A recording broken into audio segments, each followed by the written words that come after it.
Kemudian ini masih dari Mas Chandra ya, terkait dengan Pak HK. Ini dokumen-dokumen, ini saya juga lihat di media ya, bahwa ada dokumen yang dititipkan kepada seorang profesor, kemudian dibawa ke Rusia. Apakah akan dipanggil untuk diperiksa? Nah, sebetulnya kalau itu memang dokumen terkait dengan perkara yang sedang kita tangani, dibawa saja ke sini gitu. Gitu. Dibawa saja ke sini, jadi nanti bisa kita sandingkan dengan dokumen-dokumen yang kita miliki. Jadi gini, penanganan perkara kita juga tidak pernah menjustifikasi seseorang. Sudah bersalah kan ada asasnya, asas praduga tak bersalah.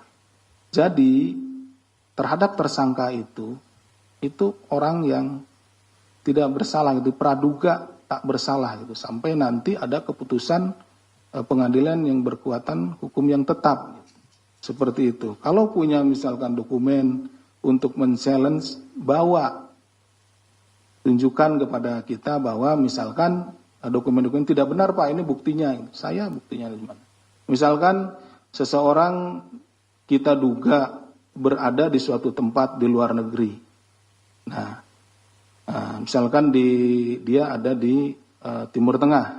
Nah, dia memang ke luar negeri di hari itu, tapi tidak ke Timur Tengah Pak. Saya ini buktinya paspor saya, ini capnya di sana. Saya misalkan ke Jepang, ada buktinya, ditunjukkan kepada kita sehingga kita di dalam berita acara kita itu akan kita masukkan. Kita juga tidak akan menghilangkan bukti-bukti yang disodorkan, yang dibawa oleh para saksi maupun tersangka gitu. Karena kita juga tidak ingin menzolimi siapapun gitu. Seperti itu. Jadi kalau memang itu berkaitan dengan perkara yang sedang kita tangani, silakan dibawa saja untuk sebagai bentuk pembelaan gitu. Tunjukkan buktinya kepada kami, kepada penyidik gitu. Jadi penyidik juga tidak dalam rangka menghakimi, ya, menyalahkan, tidak. Ada asas praduga tak bersalah. Kita menjunjung tinggi hak asasi manusia dan tentunya juga kita akan mengikuti setiap aturan yang ada dalam melaksanakan proses penyidikan ini. Jadi tidak perlu ragu-ragu, tidak perlu takut, silakan untuk dibawa, dikonfirmasi kepada kita. Kemudian dari Mas Rahmat, ini terkait dengan Pak HK ada 2 perkara. Ini apakah terkait dengan penyitaan menghalang-halanginya disita HP dan bukunya? Bukan. Jadi begini. Perkara yang pertama adalah terkait dengan penyertaan di dalam suap yang dilakukan oleh penyuap saudara HM Harun Masiku kepada pejabat di KPU ya, saudara W dan lain-lain yang sudah menjalani hukuman. Kemudian di dalam perjalanannya KPK telah menetapkan saudara HM sebagai tersangka penyuap ya. Jadi HM itu tersangka penyuap terhadap saudara W dan kawan-kawan ya, komisioner KPU waktu itu. Nah, dalam perjalanannya ini kan perkaranya waktu itu tangkap tangan saudara W dan kawan-kawan, saudara T. Nah, itu tertangkap, dibawa, diadili sini, kemudian ini. Nah, ini HM sampai saat ini buron, tidak ada gitu kan. Sampai saat ini belum ditemukan. Seperti itu. Nah, dari pendalaman kami terhadap HM itu kan dicari kemana HM ini.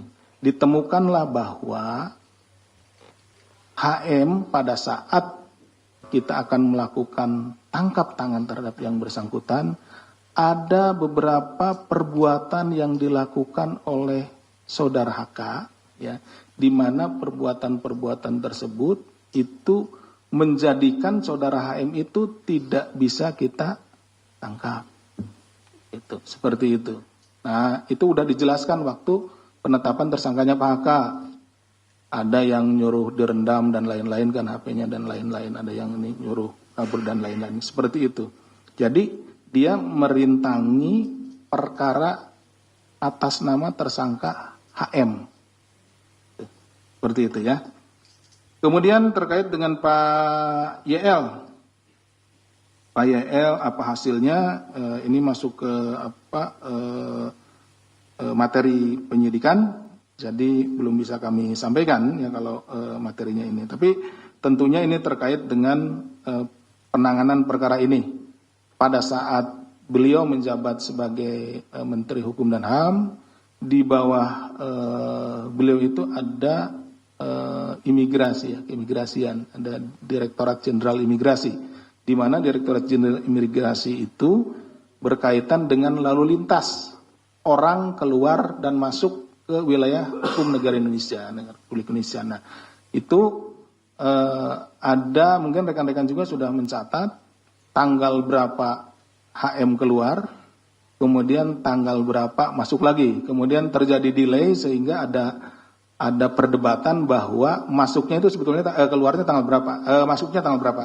Kalau keluarnya kan tanggal 6 nih, yang jadi perdebatan kan masuknya, apakah tanggal 7-nya? Atau tanggal berapa. Nah, itu yang sedang kita betul-betul konfirmasikan, karena betul-betul kita cari, betul-betul kita pastikan. Kenapa? Karena tangkap tangan itu tanggal 8 kalau tidak salah. Ya, tanggal 8.